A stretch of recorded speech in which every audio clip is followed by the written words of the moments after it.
दरअसल stable coin इसलिए लोकप्रिय हैं क्योंकि स्थिरता और ब्लॉकचेन की तेजी को मिलाते हैं। ये कई तरह के काम को आसान बनाते हैं। पहले आप एक टेबल देखिए कि स्टेबल कॉइन का बाजार कहां से कहां तक आ गया। 2025 की दूसरी तिमाही में प्रमुख स्टेबल कॉइन्स की बाजार हिस्सेदारी आपको इस टेबल में दिखाई दे रही है। टेदर की बाजार हिस्सेदारी जिसका हमने जिक्र किया था, जो स्टेबल कॉइन का प्रवर्तक है, पहला स्टेबल कॉइन है, बाजार में हिस्सेदारी करीब 62% के आसपास है।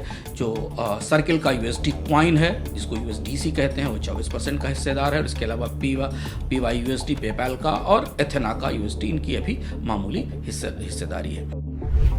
सबसे महत्वपूर्ण बात यह है कि स्टेबल कॉइन दरअसल बाजार में अस्थिरता से सुरक्षा देते हैं। बिटकॉइन और एथेरियम जैसी क्रिप्टो करेंसी में भारी उतार चढ़ाव होते हैं। 30% महीने तक के उतार चढ़ाव हमने देखे हैं बिटकॉइन और एथेरियम की क्रिप्टो करेंसी में। इस वजह से अब कोई करेंसी अगर इतनी या कोई एसेट इतनी वॉलेटाइल है, आप इमेजिन करें स्टॉक मार्केट हो या गोल्ड हो या कोई कमोडिटी हो, अगर उसमें एक महीने में 30% से ऊपर की वॉलेटिलिटी दिखेगी तो वो किसी भी तरह से भुगतान के लिए ना तो व्यवहारिक है और ना निवेश के लिए व्यवहारिक है। स्टेबल कॉइन इस कमी को पूरा करते हैं। उदाहरण के लिए बाजार की अस्थिरता से प्रभावित हुए बिना इसमें भुगतान हो सकता है।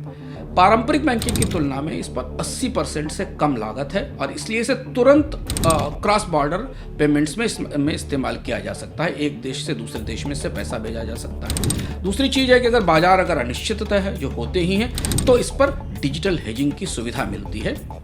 इसका इस्तेमाल सीमा पार भुगतान और रेमिटेंसेस में भी हो रहा है। पुराने बैंकिंग सिस्टम में जो स्विफ्ट है, जिसमें कि विदेश में पैसा भेजने में 2 से 3 दिन तो सामान्य रूप से लगते हैं और 2 से 6% की फीस देनी पड़ती है।